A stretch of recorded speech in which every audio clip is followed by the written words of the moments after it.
Bom, pessoal, então, telinha inicial com os assuntos que serão discutidos aqui no vídeo de hoje, os temas do dia. 5 temas no total, 2 deles em vermelho, porque são os temas em destaque. Os temas em destaque são os assuntos que aparecem no título e na capinha do vídeo. E aqui embaixo, um recado que é sempre importante. A minutagem permite que você selecione na linha do tempo o tema que quer assistir, de forma que vocês podem assistir ao vídeo inteiro ou apenas aqueles assuntos que forem do interesse de vocês.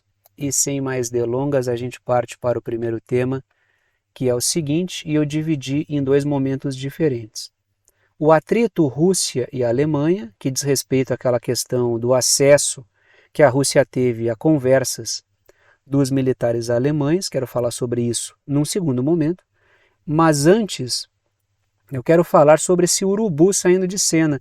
E agora que eu percebi, não foi proposital, que eu vou falar do urubu e trouxe a Victoria Nuland aí vestida de preto, né? Se isso realmente for verdade, mas tem aquele pensamento, é bom demais para ser verdade, o mundo tem um ganho enorme. O mundo avança muito com a Victoria Nuland saindo de cena, supondo que ela venha realmente a sair de cena. Eu sou um cara que costuma ver o copo meio vazio. Mas se isso aqui realmente for verdade, se a Victoria Nuland, de quem eu vou falar mais um pouquinho daqui a pouco, mas já falei outras vezes aqui, quem acompanha o canal ou quem está ligado nas temáticas aí geopolíticas, né, nas grandes bagunças promovidas pelas forças transnacionais, sabe quem é a Victoria Nuland e sabe o quanto o mundo ganha se isso aqui for realmente verdade. Se esse urubu realmente sair de cena, né? Mas, vamos lá, trago a seguinte matéria. A Victoria Nuland, a terceira diplomata dos Estados Unidos e crítica da guerra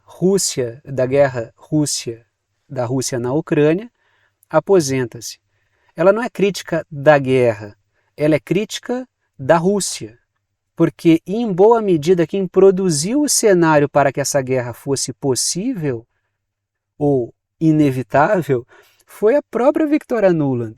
Se essa guerra aí está acontecendo, uma das principais responsáveis políticas, se não for talvez a principal personagem ali do Euromaidan, que foi onde as sementes do caos foram plantadas, a Victoria Nuland é uma das principais articuladoras que transformaram a Ucrânia naquilo que ela é hoje, que fizeram com que a guerra fosse inevitável. Então a Victoria Nuland é crítica da Rússia como um Estado soberano. Ela não é crítica da guerra. A guerra ela própria produziu. Então ela é crítica da forma como a Rússia respondeu a todo o cenário de agressão criado por ela. E, segundo essa matéria, essa figura aí, esse urubu que promoveu vários problemas no mundo inteiro, estaria saindo de cena, estaria se aposentando. A pergunta aqui é, ela sai de cena porque o grande projeto dela dos últimos anos está naufragando? Ou ela sai de cena momentaneamente por outros motivos? Ou, né, ela sai de cena momentaneamente para voltar? Vamos falar um pouquinho sobre isso. Está aí a foto da Victoria Nuland, né? Eu pensei em botar aquela foto dela distribuindo bolinhos lá no Euromaidan. O Euromaidan foram aquelas bagunças políticas promovidas por forças estrangeiras, claro, utilizando a força política ucraniana, que essas bagunças levaram ao poder forças e setores políticos que fizeram da Ucrânia uma ferramenta da OTAN. Muito embora a Ucrânia, repito sempre, não seja um membro da OTAN, mas é uma peça usada pela OTAN para tentar servir como uma arma contra a Rússia. Esse projeto agora está naufragando. Tudo isso teve ali um momento importante no Euromaidan, que foi quando essas forças, podemos dizer até anti-ucranianas, porque acabaram destruindo a vida do povo ucraniano, chegaram ao poder e a Victoria Nuland foi uma das articuladoras disso. Letrinhas vermelhas. A Nuland foi uma das grandes arquitetas da construção da Ucrânia como uma arma da OTAN. Então, ela não é crítica da guerra, ela é crítica da Rússia. A forma como a Rússia respondeu e destruiu completamente os planos de figuras como a própria Victoria Nuland. E o pior é que ela admitiu isso, né? Já vou trazer na próxima tela essa admissão de que a Rússia acabou frustrando os planos dos Estados Unidos para a Rússia, que era levar ao poder um governo que fosse capacho. Ela não disse dessa forma, mas ela disse quase dessa forma, né? Quase dessa forma. Ela é uma das figuras mais perigosas, uma das figuras mais visceralmente anti-Rússia, né, na política dos Estados Unidos. Ela tem uma compreensão extremamente agressiva sobre como tratar os temas internacionais. Inclusive foi uma figura que tentou, naquele episódio do Níger, no continente africano, intervir de alguma forma. Vários indícios aí apontam que ela sequer foi recebida, né, porque todo mundo que é mais ou menos vacinado toma um pouco de cuidado com a Victoria Nuland, né, uma figura muito, muito perigosa. Né. A Victoria Nuland ela já fez falas, por exemplo, falando no Senado, se eu não me engano, admitindo que o Pentágono mantinha laboratórios na Ucrânia para o desenvolvimento de armamento biológico. Ela não usou essas palavras, só que ela admitiu a existência de laboratórios mantidos pelo Pentágono na Ucrânia, mas que, segundo ela, eram pesquisas para o setor de defesa. Aí a questão é por que na Ucrânia? Aí a Rússia trouxe uma série de elementos que apontavam que era sim para o desenvolvimento de armamento biológico. Aí, batendo as falas da Nuland com o que a Rússia apresentou, a coisa ficava extremamente suspeita. Letrinhas azuis. Ela esteve diretamente na Ucrânia organizando o Euromaidan e ela foi uma mentora do caos na Ucrânia. De forma que a saída de cena dela, se for verdade, se isso se confirmar, se não for uma jogada temporária, é um grande ganho para o mundo todo. Tá? Temos aí um grande dia. Né? Letrinhas azuis. Se for verdade, né? Eu não levo muita fé. Ela sai de cena, ou sairia de cena, se for verdade, justo quando o projeto Ucrânia está naufragando. Ou seja, a Nuland está saindo de cena, a mãe está vendo seu filho passando aperto, já que ela é uma das mentoras de tudo que está acontecendo na Ucrânia, e o fracasso do projeto Ucrânia representa o próprio fracasso dela. E de certa forma ela admitiu, né, em falas recentes, que houve um fracasso ali. Essa saída de cena pode ser por isso. O grande projeto da Victoria Nuland era a Ucrânia. Era fazer da Ucrânia, né? Não era melhorar a vida da Ucrânia, era usar a Ucrânia como arma. Só que essa arma agora, essa ferramenta está totalmente desgastada. Se o projeto principal dela escoou pelo ralo, o que vai se fazer, né? Letrinhas vermelhas. Recentemente, a Victoria Nuland tentou evitar a queda do Zaluzhny, onde também ali nesse episódio ela também acabou frustrando ali, saindo frustrada, porque no final das contas o Zelensky conseguiu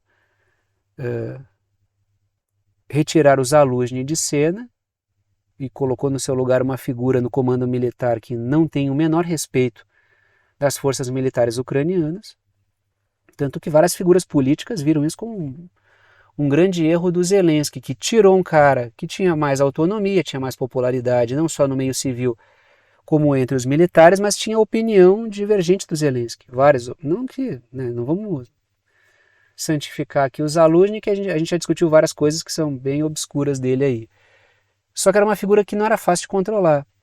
Aí botaram no lugar dele, né, o Syrskyi, que é uma figura controlável, uma figura aí bem mais tranquila de se lidar, mas não tem nenhum apreço, né, dos próprios militares.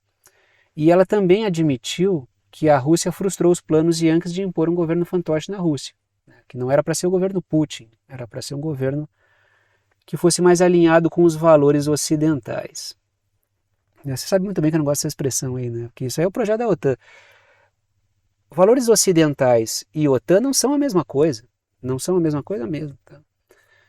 O projeto da OTAN, repito sempre, é o projeto das oligarquias financeiras transnacionais, britânicas e estadunidenses. Transformar isso aí no projeto ocidental, para mim, é dar um tamanho que esse projeto não tem. Tá? É engrandecer, é fazer parecer que Estados Unidos e Reino Unido, né, essas forças podres aí anglo-yankees financeiras, são, digamos assim, a locomotiva do Ocidente, quando na verdade são os grandes destruidores de boa parte da vida das pessoas do Ocidente. Continuamos, tá? Continuamos aí, e agora vamos falar do caso da Alemanha e da Rússia, né? Traga a seguinte matéria: a Alemanha afirma que erro de um participante lá do meio militar levou à interceptação russa de chamada com a Ucrânia. Uma camarada fez uma boa observação ontem, né, sobre a Rússia ter obtido essas informações. Ela levantou uma discussão boa ali, mas eu continuo no mesmo ponto. O meu ponto não é nem o fato da Rússia ter tido acesso a essa informação, eu até respondi para ela dessa forma, né? E é importante essa troca de ideias, porque a gente está aqui levantando hipóteses, ninguém tem acesso a reunião de porta fechada, então a gente está discutindo o que pode ter sido. Mas o ponto que eu trago é que houve facilitação para essas informações chegarem até a Rússia. É nesse ponto que eu quero insistir, entendeu? Então, esse ponto que a Alemanha afirma que foi um erro de um participante que levou à interceptação da chamada com a Ucrânia, sabendo que a Alemanha, o governo alemão, o regime político alemão, ele tem alguns cuidados com as informações ali, e eu acho que esse foi um erro muito básico. De certa forma eu estou querendo dizer que alguém ali facilitou para que a Rússia pudesse pegar aquelas informações. Porque havia ali um elemento nisso que foi discutido, que eu já vou rememorar que conversa é essa que foi aí obtida, que ela tem um traço de elevar a tensão entre a Rússia e a Alemanha, que é o objetivo da OTAN, e sim, muitos setores militares alemães são extremamente infiltrados pela lógica da OTAN, até porque a Alemanha é um estado militarmente ocupado pelos Estados Unidos desde a Segunda Guerra Mundial, no final da Segunda Guerra Mundial. Então, eu continuo nisso, de achar que a forma como essas informações chegaram à Rússia, claro, sim, elas foi a Rússia que deu visibilidade para isso, mas eu quero dar um passo anterior. Como é que essas informações chegaram até a Rússia? Porque essa questão de que houve um erro, que foi um erro básico, pode ter sido proposital, para que realmente se levantasse essa discussão. Aí pode se contra-argumentar, tá, mas por que a Rússia trouxe a público se isso seria prejudicial para as relações Rússia e Alemanha, que não é da interesse de boa parte da Alemanha e da Rússia que isso aconteça. A pergunta é como é que setores na Rússia podem ter acesso a uma informação como essa e não dar publicidade a isso, entendeu? Pode gerar uma crise até, né? Como é que tu pega uma conversa como essa e tu não fala sobre isso?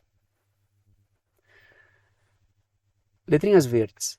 O Boris Pistorius, que é o ministro da Defesa na Alemanha, ele disse que o erro foi de um oficial da Força Aérea da Alemanha.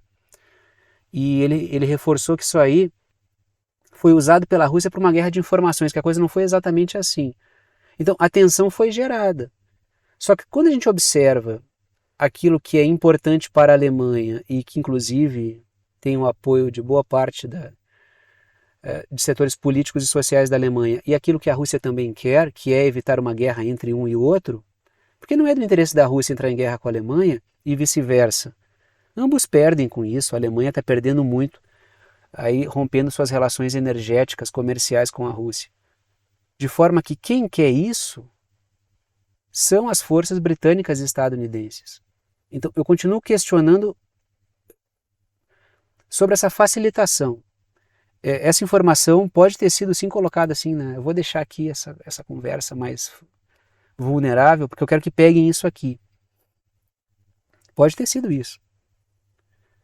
Letrinhas azuis. É pouco provável que haja consenso na Alemanha sobre apoiar mísseis alemães atacando a Crimeia. Eu não acho nem realista pensar que a Alemanha cogita isso. Setores podem ter atuado para criar um clima, ou seja, certos setores militares, extremamente influenciados pela OTAN, podem ter sim facilitado isso para que houvesse esse cenário de crise aí. Porque um dos objetivos é indispor a Alemanha e a Rússia.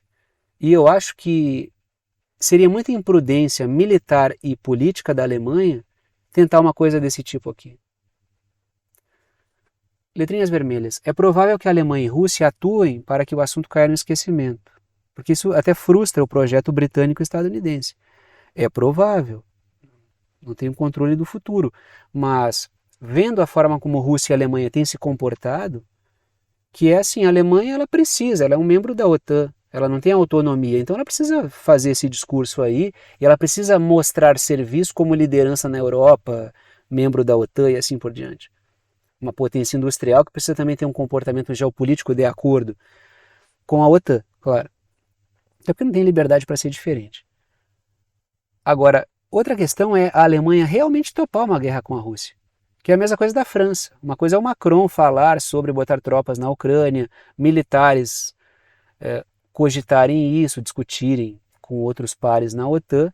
Outra coisa é realmente acontecer, entendeu? Porque o Macron defende isso para fazer política. Agora, ele vai querer uma guerra mesmo com a Rússia? Isso aí gera um enorme problema para o Macron. Assim como a Alemanha, e esse episódio dos mísseis aí, isso é muito ruim para a Alemanha.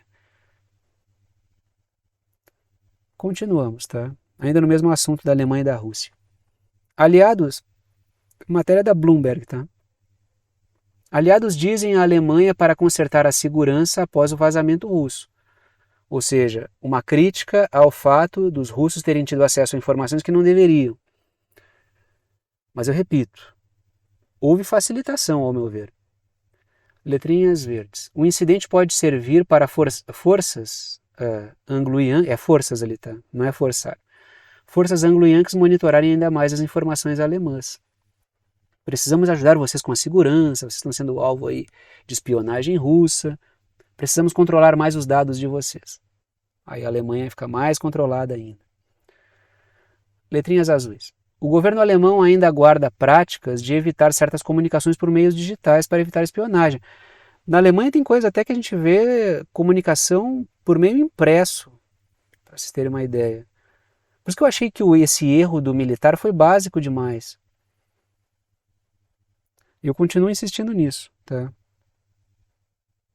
Pode ter sido facilitação, com objetivos de gerar tudo isso aí que gerou. Continuamos falando de OTAN e Rússia. Aliados se preparam para exercício de defesa coletiva no ambiente nórdico. A matéria continua. O pessoal militar de 13 aliados e parceiros da OTAN está a preparar a sua participação no exercício Nordic Response 2024. Parte da série de exercícios Steadfast Defender na Noruega, Finlândia e Suécia. Só para colocar no mapa aí, né? Noruega, Suécia e Finlândia. Tá? Só para vocês saberem, a Rússia pintada de verde, só para a gente colocar em perspectiva isso aí. Letrinhas vermelhas. Os exercícios ocorrem entre 4 e 15 de março e mobilizam 50 navios de guerra e mais de 100 aeronaves de combate. Letrinhas verdes. Os exercícios tanto preparam uma situação na zona ártica quanto no Báltico. Tanto é que a entrada da Finlândia e da Suécia na OTAN é fundamental para a questão do Mar Báltico. Quando a gente olha ali o mapa, aquele mar que separa Suécia e Finlândia, Suéden ali e Finlândia, é o Mar Báltico. Então, existe uma crescente tensão e a OTAN investindo em aumentar a sua presença no Ártico. Infelizmente eu não trouxe aqui o mapinha da tomada pelo Polo Norte, que daí a gente vê direitinho a grande superfície de contato entre a Rússia e a OTAN, mas também serve para a questão do Báltico, muito tensa, que envolve aquelas questões de Letônia, Estônia, Lituânia, aquele impasse ali também ligado a Kaliningrado, questão da Bielorrússia com a Polônia. Então acho que é isso, né? Ah, tá. Não, já falei das letrinhas verdes. Então, esses exercícios são importantes porque eles antecipam próximas movimentações da OTAN. Vamos continuar falando da Rússia e da OTAN, porque o Tribunal de Haia mira a Rússia de novo. Matéria com um grande grau de capacidade de irritar as pessoas. Tá? Então, pessoas de bom senso, vocês vão se irritar. Matéria da Reuters, mídia corporativa que é para os algoritmos aí, né? Ah, e só uma coisa importante que eu tenho que comunicar a vocês. Todas as vezes que vocês me dizem que não foram notificados pela rede, eu estou abrindo uma reclamação, tem um espaço ali que eu posso dar que eles chamam de feedback para a plataforma sobre como é que o canal está indo. E eu estou printando e estou mandando tudo para eles. Tá? Sempre que vocês me dizem não foi notificado, dei o like e ele desapareceu, fiz uma coisa e ela foi revertida, me desinscreveram, eu estou mandando para eles. Eu vou dizer uma coisa, assim, até o momento, aquela queda das visualizações parou e voltou a retomar. Pode ser que tenha a ver. Então, se tiver problemas na plataforma, que vocês vêem, não me notificaram do vídeo de hoje, postei uma coisa, dei um like, sumiu, me desinscreveram, comentem que eu mando lá para a plataforma para seguir notificando eles de que a gente está ligado em qualquer problema, né, que venha a ocorrer com a plataforma. E até tanto que dias atrás eu fiz um vídeo reclamando. Matéria da Reuters, então. Né? O Tribunal Penal Internacional, Tribunal de Haia, emite mandados de prisão para 2 importantes comandantes russos sobre crimes de guerra na Ucrânia, crimes contra civis. Cara, eu fico me perguntando, Israel? Porque está ficando ridículo já isso aí, né? O mundo inteiro assistiu um monte de barbaridade. Só aqui eu já tenho uma lista gigantesca de coisas que eu trouxe de barbaridades cometidas por Israel. Mas recentemente o mundo inteiro assistiu militares israelenses disparando contra uma população civil faminta em torno de comboios humanitários. Criou uma arapuca ali e matou os caras. As forças militares de Israel. Cadê o Tribunal, né, Penal Internacional, Tribunal Internacional de Justiça, para penalizar pessoas responsáveis e o próprio Estado de Israel? De novo a Rússia? De novo a Rússia? Fica bem complicado assim de se defender o Tribunal de Haia, né? Letrinhas vermelhas. O tribunal acusa a Rússia de cometer crimes de guerra na Ucrânia e Israel em Gaza. Avisaram o pessoal do tribunal, sabe que tá rolando lá um massacre em Gaza, né? Ou não? Não tem prova suficiente de que está tendo civil sendo assassinado lá, que tem crime de guerra. Disparar contra pessoas que estão famintas é permitido agora, virou legal. Não teve comandante, as balas saíram sozinhas das armas dos atiradores de Israel, dos militares de Israel. Então é ridículo isso aqui, entendeu? Letrinhas azuis. Já falamos que o Tribunal de Haia funciona como um braço jurídico da OTAN. Então ele fica ali criando casos e mais casos, normalmente contra adversários do Reino Unido e dos Estados Unidos. Então um braço anglo-yankee. Letrinhas azuis. O mesmo tribunal emitiu um mandado de prisão contra o Putin. Tudo isso para constranger países a não receberem a visita do líder russo, que seriam forçados a prendê-lo. Teve até um episódio de uma cúpula na África do Sul, na qual o Putin não foi e tomou uma boa decisão para não colocar o governo da África do Sul sob pressão. Então, o Putin, quando ele está para visitar um lugar, cria-se toda aquela situação, vai ter que prender porque é signatário, né? Agora, crimes de guerra da Rússia na Ucrânia. E Israel, meu amigo, como é que fica? Letrinhas vermelhas, a Rússia afirma ter prendido um homem. Cara, e olha só que loucura aqui, né? Eu eu não botei uma foto do Putin aqui, tá falando do Putin, né? E não coloquei a matéria que era para colocar. Que é justamente o que fala nessas letrinhas vermelhas aqui, né? Não, não é isso, eu acho que é, deixa eu ver, deixa eu voltar aqui. Que era uma matéria sobre isso, que um cidadão foi pego lá pela Rússia, não coloquei a matéria, cara. Pesquisem sobre esse ataque aí. A Rússia prendeu um cidadão que ia promover um ataque químico lá em Zaporígia. Eu tava com a matéria aberta, por que eu não coloquei, cara? Que droga. Putz, então não deveria estar aí, cara. Era a matéria que deveria estar aí. Tá, mas enfim. Então era uma matéria que falava sobre. Pesquisem, vocês vão encontrar aí na rede essa matéria. Que a Rússia prendeu um cidadão que ia promover um ataque com armas químicas lá em Zaporígia. Aí letrinhas vermelhas. Agora sim faz sentido, né? A Rússia afirma ter prendido um homem que visava atacar Zaporíjia. E Zaporíjia, lembrando, era parte do território ucraniano que, por causa de tudo que aconteceu na Ucrânia, por causa de toda a série de regimes anti-povo na Ucrânia que subiram ao poder, com um discurso inclusive de pureza racial ucraniana, seja lá o que isso signifique, a população de Zaporíjia decidiu não mais fazer parte da Ucrânia e sim fazer parte da Rússia, e houve referendo. Então esse cara ia atacar em Zaporíjia, que é sim hoje parte integrante da Rússia. Letrinhas verdes. A Rússia já havia denunciado que os Estados Unidos estão fornecendo gás usado pela Ucrânia em ataques, que foi numa outra matéria que eu trouxe para vocês dias atrás. Então peço desculpas que eu não trouxe a matéria. Aí acabei botando a foto do Putin, aí era para ter uma matéria sobre esse ataque aí que iria acontecer, tá? Continuamos aí, tá? Vamos lá para o Oriente Médio, vamos falar de um novo fronte aí, né? Estados Unidos e Israel constroem não é que assim, ó, esse fronte de tensão já existe, mas me parece que querem aprofundar e realmente criar uma guerra aí.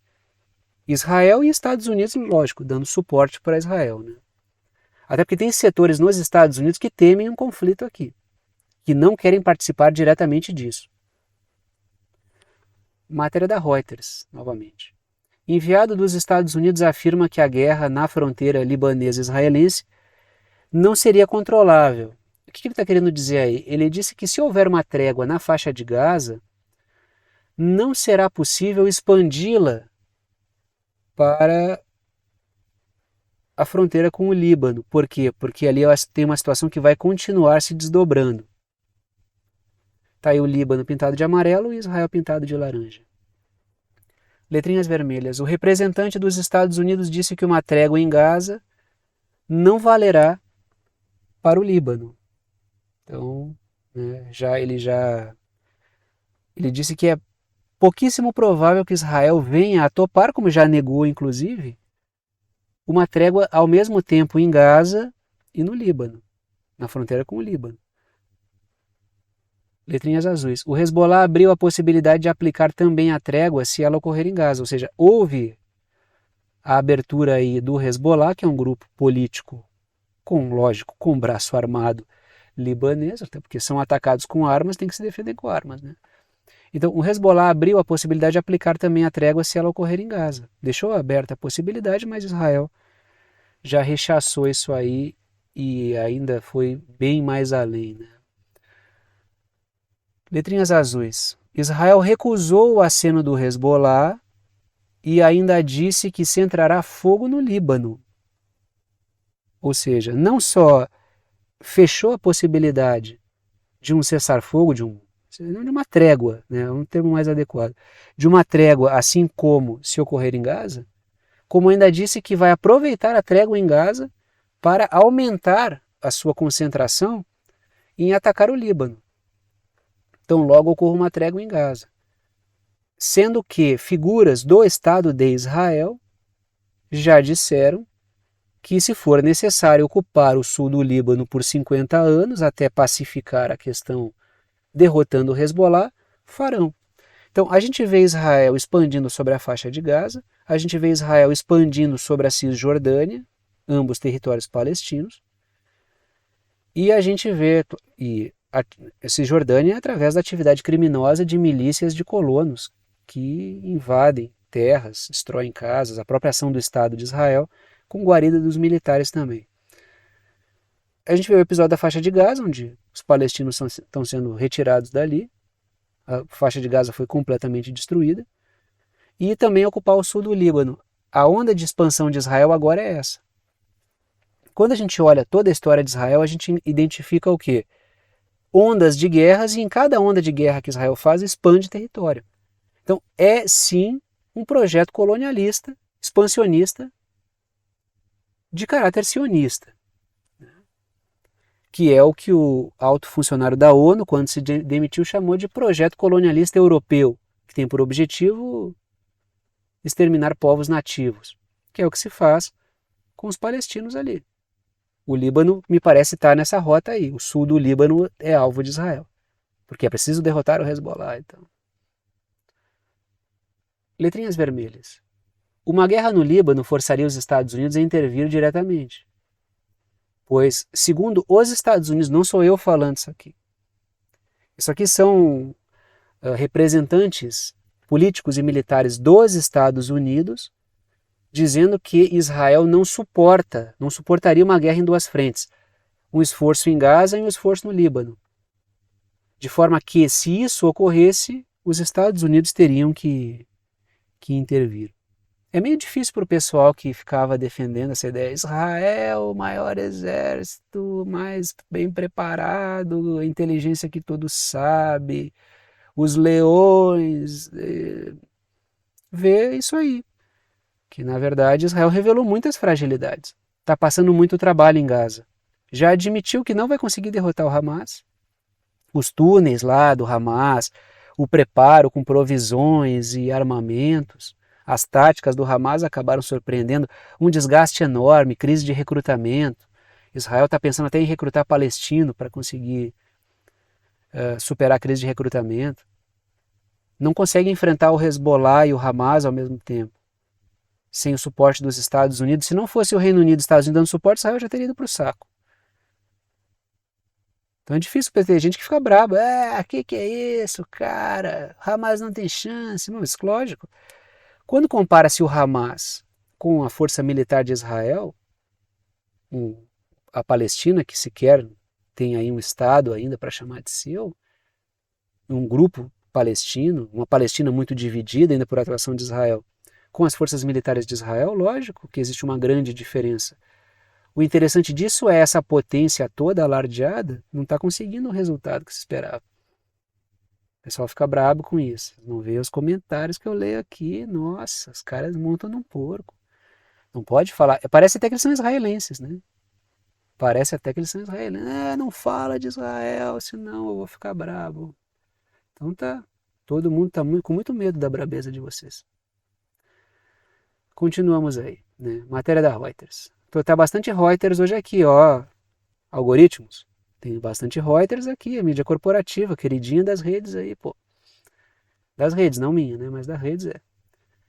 Ataque israelense mata 3 socorristas libaneses da força ligada ao Hezbollah. Então, é método, né? Cuidado, socorristas, ao andarem por aí. Israel está solta, está matando o pessoal da saúde. É método de Israel isso aí. Atacar ambulância, atacar hospital, invadir o hospital, bombardear o hospital. Israel tem uma predileção aí por destruir hospitais, né? Não é nem preciso dizer que é crime, isso aqui é crime de guerra, crime humanitário, né? Assim, ó, uma das coisas mais baixas que podem ser feitas num confronto é matar o pessoal da saúde. Matar agente humanitário, o pessoal da saúde, atacar o hospital, isso aí é numa escala assim de podridão de comportamento, de nível profundo de crime de guerra. Matar no massacre, a ampla maioria ser mulheres, crianças e idosos, já perdeu até. É até difícil ficar comentando tudo isso assim sem ficar um pouco constrangido, né? Letrinhas verdes. Israel replica no Líbano o mesmo método de assassinar pessoal da saúde que promove em Gaza. Atacar ambulâncias, atacar hospital. Porque é assim, ó, não só mata as pessoas diretamente com os ataques, como também evita que elas consigam salvar-se mediante atendimento e acabam morrendo mais. Então potencializa a quantidade de mortos. Que coisa, né? Que coisa. Letrinhas azuis. Ainda assim, essa última troca de hostilidades entre Israel e o Hezbollah está dentro do habitual, não leia-se normal. Tá? Por que eu sempre digo isso? Mas está dentro do habitual. Para mostrar que não escalou ainda para uma situação de um ponto sem retorno. Isso continua dentro. Quando tem essas trocas aí, por mais que mate civis, no sul do Líbano e no norte de Israel, isso está dentro do esperado. Tá? Quando sai dessa faixa, ganha contornos mais graves.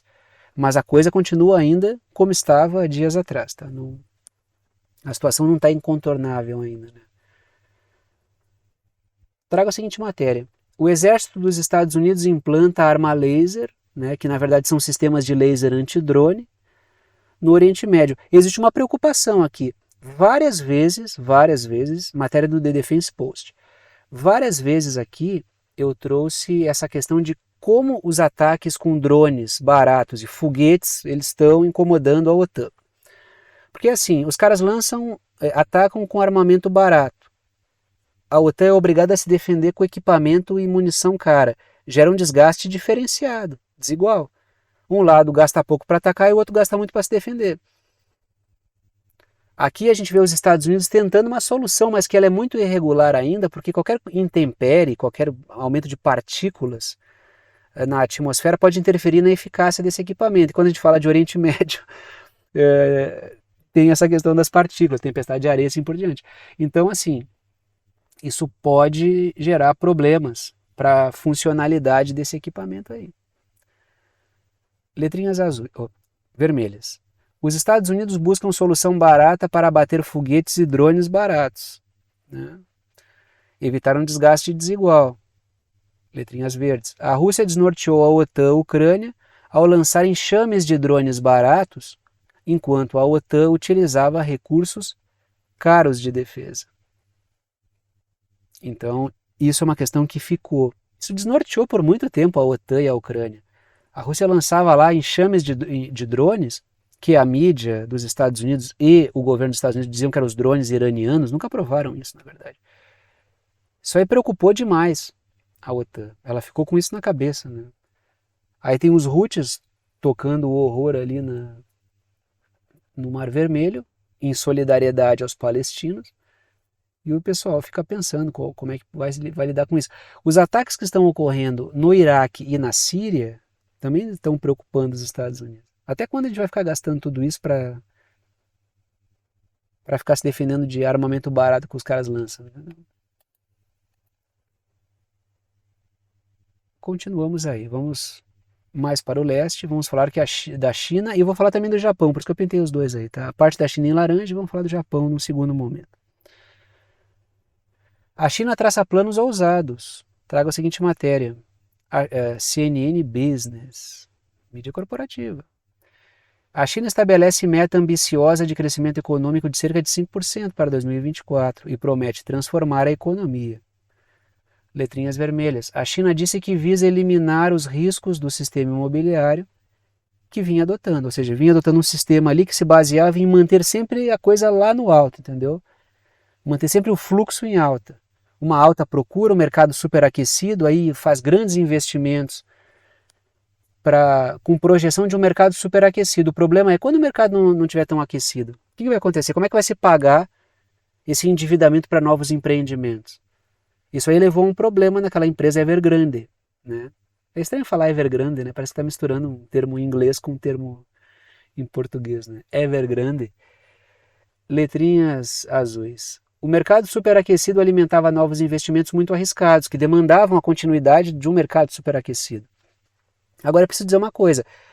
O pessoal pintou uma catástrofe. Olha, quando a Evergrande admitir que está difícil, ao mundo vai ter uma quebradeira nos mercados.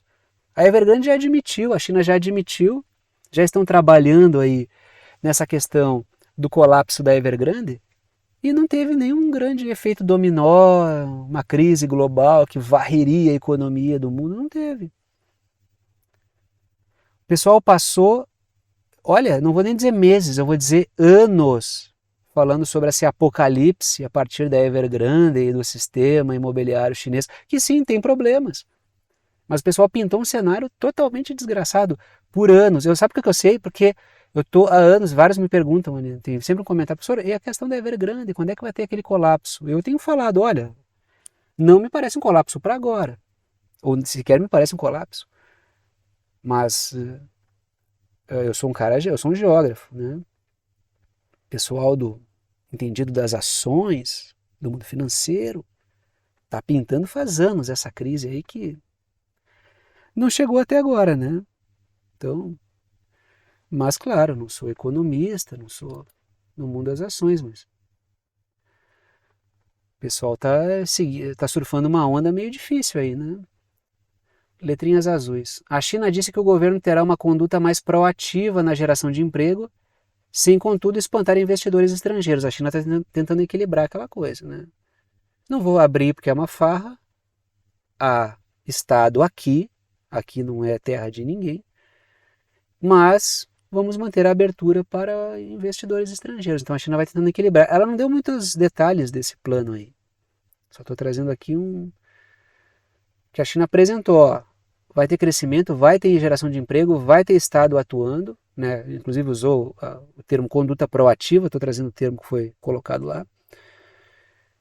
Mas vamos manter contato com investidores estrangeiros, não vai haver fechamento. Intervenção, mas com espaço aí para oxigenação do mercado estrangeiro, de investidores estrangeiros no mercado chinês. Vamos ver, né? Estamos falando da China, vamos ver aqui, agora falar de uma bucha de canhão contra a China.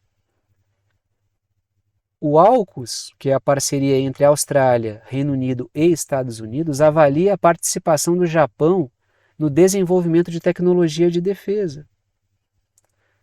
A matéria continua. Antes da visita do primeiro-ministro Kishida, que é o primeiro-ministro japonês, em abril, os Estados Unidos lideram negociações com o Reino Unido e a Austrália. A Austrália está um pouco resistente, porque ela diz que quanto mais gente entrar nesse processo aí, mais países entrarem, mais vai ficar difícil de compartilhar a tecnologia. A coisa vai se tornar muito travada. Então é um desenho difícil de fazer.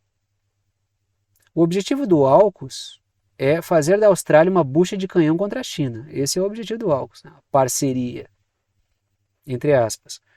Letrinhas vermelhas. O AUKUS tem feito da Austrália uma garagem/oficina de submarinos nucleares britânicos e estadunidenses. O Japão quer entrar nisso aí. Letrinhas verdes. O Japão e a Austrália já fazem parte do Quad, que é a parceria quadrilateral, que também contam com Estados Unidos e Índia. Aí quando a gente vê o Japão entrando, querendo entrar em todas as parcerias anti-China da região, a gente se pergunta se realmente não vão abrir o escritório da OTAN no Japão. Da última vez não rolou porque a França não quis estragar as relações com a China e deu um para-te-quieto ali, né?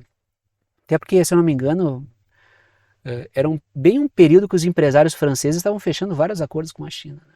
Então não pegava bem isso aí. Agora, o Japão está se apresentando como uma arma da OTAN contra a China. O Japão não é membro da OTAN, tá? Eles queriam abrir o escritório da OTAN no Japão. Como um parceiro, como alguém que participa das cúpulas. Porque é um país ocupado pelos Estados Unidos militarmente falando, né? Então, até teve um camarada que disse esses dias, né? Vamos parar aqui de meias palavras. É isso, né? Claro, concordo. Eu uso muitas vezes meias palavras porque, né? Para manter o trabalho vivo aqui, né? Às vezes até com meias palavras o pessoal já entra com boicotes inteiros. Imagina se eu usar as palavras inteiras, o que vai acontecer? Né? Trago o seguinte título, vamos para o continente africano. Situação no Sudão e em Moçambique. Vamos falar primeiro dessa situação em Moçambique, de grupos aí rebeldes, terroristas, atacando o norte de Moçambique. E depois vou falar um pouquinho sobre a situação no Sudão. Trago a seguinte matéria. Moçambique vai receber apoio da Argélia na luta antiterrorismo. Isso é muito importante. Essas parcerias regionais, intracontinentais, são importantes por quê? Porque elas reduzem a possibilidade da intervenção de forças como Estados Unidos, Reino Unido, França. Então, essas parcerias, ao meu ver, são muito positivas. Tá ali Moçambique pintado de laranja, tá? Eu deveria ter pintado a Argélia também, fui burro aí, me desculpe, nem coloquei ela aí no mapa. Devia ter, né, ampliado aí para conseguir enquadrar a Argélia. Me desculpe, tá? Forças de independência. Não é isso. Tem que falar das letrinhas vermelhas agora. A Argélia irá equipar milícias locais que dão suporte às forças militares contra rebeldes. Então, importante iniciativa aí da Argélia, tentando evitar o crescimento do terrorismo e de grupos rebeldes no continente. Até porque isso está afetando muita gente. Não é só ali em Moçambique. Isso aí está acertando vários países. Letrinhas azuis, só fazendo uma breve retomadinha histórica, né? O objetivo do canal não é discutir história, né? Mas a gente, quando possível, entra nisso aí para ampliar a discussão. Forças de independência de Moçambique foram treinadas pela Argélia. Então existe um laço histórico aí, tá? Não que eu não goste de história, tá? Tem que entrar nisso aí, né? Porque na verdade se a gente entra, é muito difícil. Até com os meus alunos eu sempre falava assim, né? O cara tem que ser muito chato para não gostar de história. Eu, pessoalmente, eu tive em toda a minha vida aí 15 anos em sala de aula, eu acho que eu cruzei com uns 2, 3 alunos, no máximo, que não gostavam de história. Que não gostavam, assim, porque na geografia a gente sempre entra nisso. Eu já dei aula de história também, né? Fiz cursos, assim, cursos de curta duração de história, né? E quem é professor sabe que às vezes tu entra numa escola, tá dando geografia, o cara te chama para dar história, te chama para dar filosofia, porque, né? Para cumprir ali, né? O cara não eu jogo aqui eu jogo de volante, não, joga às vezes na zaga, joga às vezes na lateral, né? Mas já dei aula, assim, né? Já dei aula, assim, até pré-vestibular, assim, de história também. E, e eu adoro história, né? Mas, então eu não entendo assim que eu não quero falar, mas é que não é o foco do canal mesmo. Se puder, se fosse o foco, eu teria todo o prazer em falar, né? Mas sou geógrafo de formação, né? Letrinhas azuis. Forças anglo-yankees e francesas buscam aproveitar o caos no continente para estabelecer parcerias de segurança, parcerias entre aspas, de segurança. Então, quanto mais reduzir o caos, menos portas, menos backdoors aí, como o pessoal gosta de usar essa expressão, né, da tecnologia, para que Estados Unidos, Reino Unido e França, forças colonialistas, possam se intrometer nos regimes soberanos na África. E a Rússia tem tido bons resultados em parcerias com países africanos. Aí o Grupo Wagner conseguiu uma enorme inserção, ocupando vários espaços ali que Estados Unidos e França não estavam conseguindo ocupar, e promovendo avanços na luta contra os rebeldes. Houve também retrocessos, né? Teve alguns lugares que a coisa não foi tão bem, mas a Rússia ganhou muito espaço, né, nisso aí. Continuamos no continente, última notícia do dia, que é o Sudão condiciona a aceitação de uma mediação através do seguinte, ela condicionou, ela exige uma reintegração total do país na União Africana. Então ela quer participar desse grupo regional e se ela puder voltar para participar, ela permite que grupos internacionais possam intermediar o que está acontecendo no Sudão. Eu já falei outras vezes aqui do episódio do Sudão, tá? Mas eu vou fazer só relembrar rapidinho. Facções militares do Sudão estão em guerra. Certos grupos militares querem mais projeção no governo. Então tem uma disputa de facções militares. Sempre que facções militares entram em atrito em um país, é uma situação muito problemática. Porque a gente tem o pessoal que tem arma em um país guerreando contra si próprio. É uma situação muito difícil. Como é que tu vai levar, como é que tu vai conseguir pacificar, e aí a coisa tem que ser realmente no diálogo, se no final das contas os grupos armados, que têm mais armas, né, de combate mais pesadas, estão em guerra entre si. Daí a coisa fica bem difícil, né? Letrinhas verdes. Assim, uma missão de mediação seria autorizada a entrar no país para tentar promover o diálogo. Tentar. Tá? Tentar. A situação do Sudão é muito difícil, né? Só voltando, tá ali o Sudão no mapa. Tá ali o Sudão. E aí a gente chega ao momento final do vídeo. É o momento de passar o chapéu, pedir o apoio financeiro, pedir uma ajuda aí para aqueles que gostam do canal, que querem apoiar, que podem apoiar, que veem que o canal é importante para a formação da sua compreensão sobre temas internacionais e geopolíticos.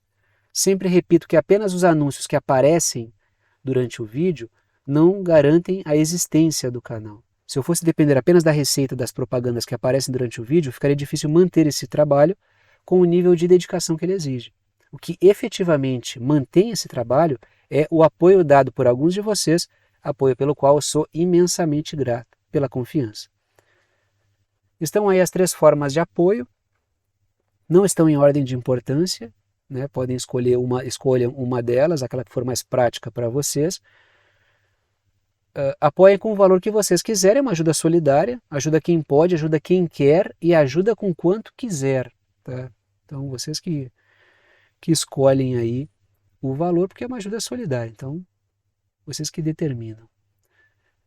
A primeira forma de apoio é por boleto bancário ou cartão de crédito. Repito, não estão em ordem de importância, está em ordem aleatória, qualquer uma dessas formas é bem-vinda. Então a primeira está ali porque eu botei a primeira ali, não é porque ela é mais importante. Boleto bancário, para ajudar por boleto bancário ou cartão de crédito, é através do Apoia-se, que é uma plataforma de apoio virtual, está aí o endereço, o link, o site do Apoia-se. Segunda forma de apoio é pelo Pix, está aí a chave Pix, que é uma chave de e-mail, né? Tem gente que usa o número do celular como chave Pix, número do CPF como chave Pix, número do CNPJ como chave Pix. Eu uso um e-mail. Se vocês escreverem lá na chave Pix, pixverdadeconcreta@gmail.com, vai aparecer o meu nome, que é Thiago, e vocês podem fazer a doação do valor que vocês quiserem. E a terceira forma de apoio é pelo botão Seja Membro, botão que fica embaixo do vídeo. Ajuda aqui pelo YouTube, tem várias faixas de valor, vocês escolhem ali aquela que for que for do interesse de vocês, né, o valor que cabe naquilo que vocês querem ajudar. E repito, as três formas são bem-vindas, repito também, agradeço aos que apoiam pela confiança no trabalho. Vou parando por aqui e tchau para vocês.